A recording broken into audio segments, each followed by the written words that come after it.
Bonjour à tous, bien-aimés. Je vous invite à une lecture dans Proverbes chapitre 4. Proverbes chapitre 4, et je vais lire à partir du verset 20, qui nous dit ceci: « Mon fils, ma fille, je rajoute, sois attentif à mes paroles, prête l'oreille à mes discours, qu'ils ne s'éloignent pas de tes yeux, garde-les dans le fond de ton cœur, car c'est la vie pour ceux qui les trouvent, c'est la santé pour tout leur corps. Garde ton cœur plus que toute autre chose, car de lui viennent les sources de la vie. Amen. Garde ton cœur plus que toute autre chose, car de lui viennent les sources de la vie.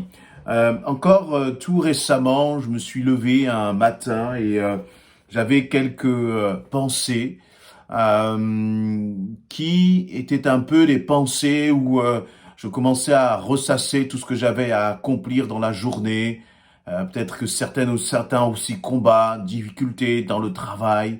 Pas des choses qui étaient relativement importantes.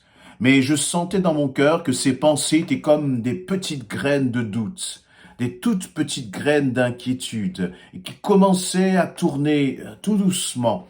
Et je me suis mis à prier, je me suis mis à proclamer vraiment la gloire du Seigneur. J'ai centré mes regards sur le Seigneur. J'ai mis ces pensées tout simplement de côté et je commençais à proclamer, à louer mon Dieu, à vraiment proclamer sa grandeur, célébrer le nom de Jésus-Christ. Et je suis ressorti de ce temps de prière, le cœur en paix, le cœur en paix. Et puis j'ai, vaquer à mes activités professionnelles. Et puis j'ai senti que les portes s'ouvraient petit à petit, que ceux qui étaient presque morts a comme ressuscité, des décisions qui avaient été prises par des clients ont été changées.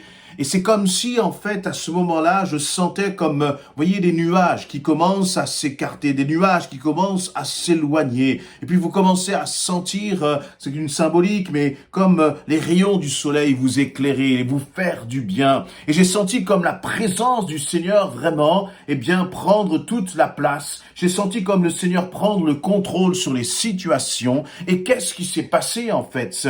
Pourquoi est-ce que les choses ont évolué dans ce sens? Pourquoi est-ce que j'ai vécu justement ces choses-là? Je les ai vécues comme exactement nous est dit dans Proverbe 4, où le Seigneur va dire: sois attentif à mes paroles, prête l'oreille à mes discours, qu'ils ne s'éloignent pas de tes yeux. Et je voudrais vous encourager à travers ces quelques paroles et te dire, mon ami, te dire, mon frère, ma sœur, que les paroles de l'Éternel, que les promesses de l'Éternel ne s'éloignent point de toi. Quand tu sens venir le découragement, quand tu sens venir ces pensées dans ton cœur, qui fait que ton cœur est de plus en plus lourd, que les pensées sont de plus en plus pesantes, que tu sens comme s'il y avait comme des nuages sombres qui commencent à descendre sur toi, qui commencent à t'oppresser. C'est à ce moment-là que le Seigneur te dit: sois attentif à mes paroles, prête l'oreille à mes discours. Ne prête pas l'oreille à ces pensées qui viennent te dire que tu vas échouer. Ne prête pas l'oreille à ces pensées qui te disent que tu seras encore dans un échec. Ne prête pas l'oreille à ces pensées qui te disent que ça va être encore difficile et que tu risques de ne pas t'en sortir.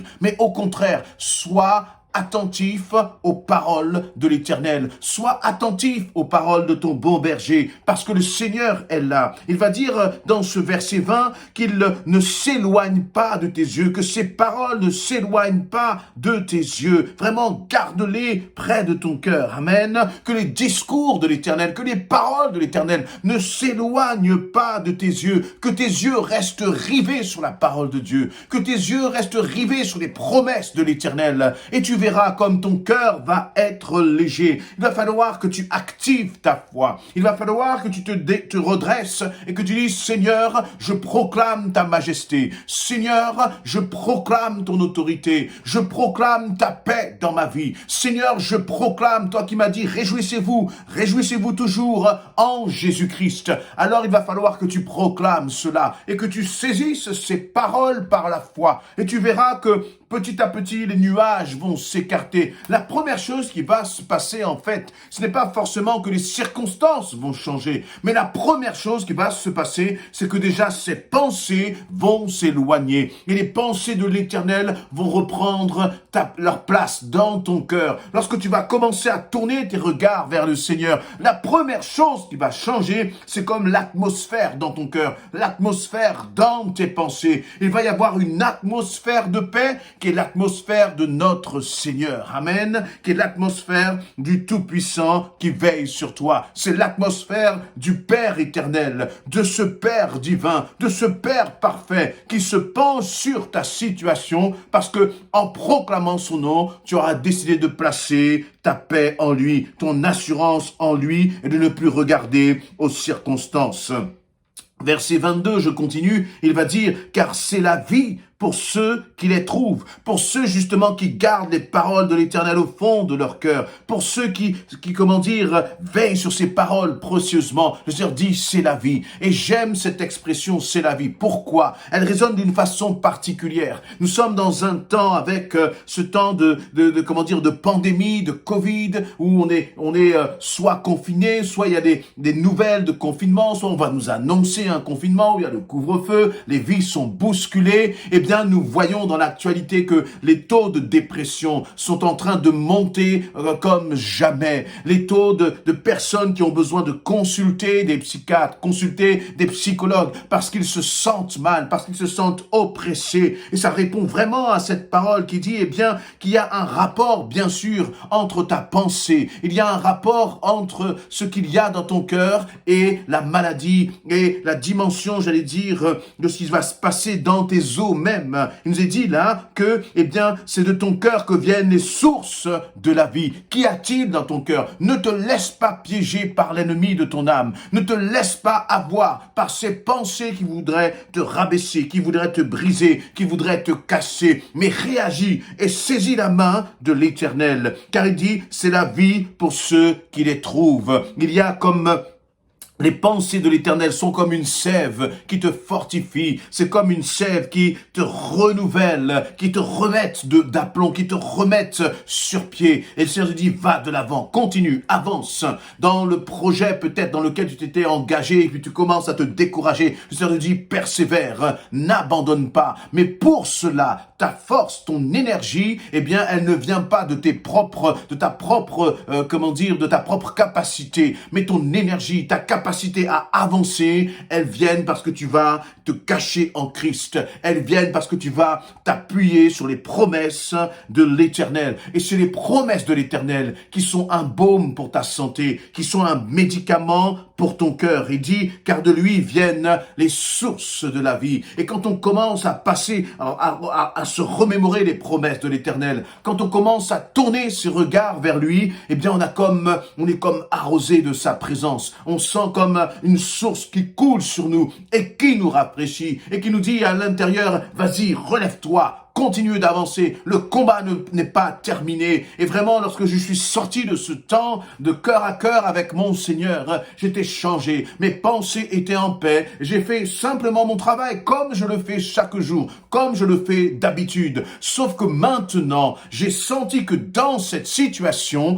l'Éternel avait repris le contrôle. Parce que ce qui se passe, c'est que lorsque nous commençons à nous inquiéter, lorsque nous commençons à promener justement des regards pleins de doutes, eh bien c'est comme si nous prenons le contrôle de la situation, eh bien, et nous commençons à nous enfoncer, nous commençons à sombrer, parce que nous avons arrêté de placer notre confiance en l'Éternel. Par contre, lorsque tu commences à proclamer le nom de Jésus-Christ, lorsque tu commences à relever la tête et à regarder à ton Seigneur, eh bien, tu fais exactement ce que Jésus a dit. Venez à moi, vous qui êtes fatigués et chargés, et je vous donnerai du repos. Qu'est-ce que cela signifie? Lorsque tu commences à tourner tes yeux vers l'Éternel, tu prends ta situation, tu prends tes doutes et tes craintes, et tu commences à les placer en l'Éternel. Et tu commences à remettre ta vie entre les mains du Seigneur et à lui redonner le contrôle de ta vie, à lui redonner le contrôle de ta journée. Et c'est ça qui va tout changer. Parce que là, toi, tu n'as plus à combattre. Ton seul combat, c'est contre tes pensées. Le Seigneur, lui, va s'occuper du reste. Amen. Et c'est exactement ce qui s'est passé pour moi. Et je veux remercier encore le Seigneur pour sa grâce. Lui remercier parce que sans lui, je ne serais rien. Sans lui, je ne pourrais rien faire. Sans lui, je ne pourrais pas avancer et combattre chaque jour. Et sans le Seigneur, tu ne pourras rien faire. Sans lui, tu ne pourras pas avancer. Sans lui, tu ne pourras pas combattre chaque jour et avoir la victoire. Mais en lui, tout est possible devant toi. Alors, mon ami, mon frère, ma sœur, je veux vraiment t'encourager et te rappeler que c'est des paroles de l'Éternel que viennent les sources de la vie pour toi, les sources de la paix, les sources de la quiétude, quelle que soit la situation. Relâche tout cela entre les mains du Seigneur et tu verras combien sa paix envahira ton cœur. Amen.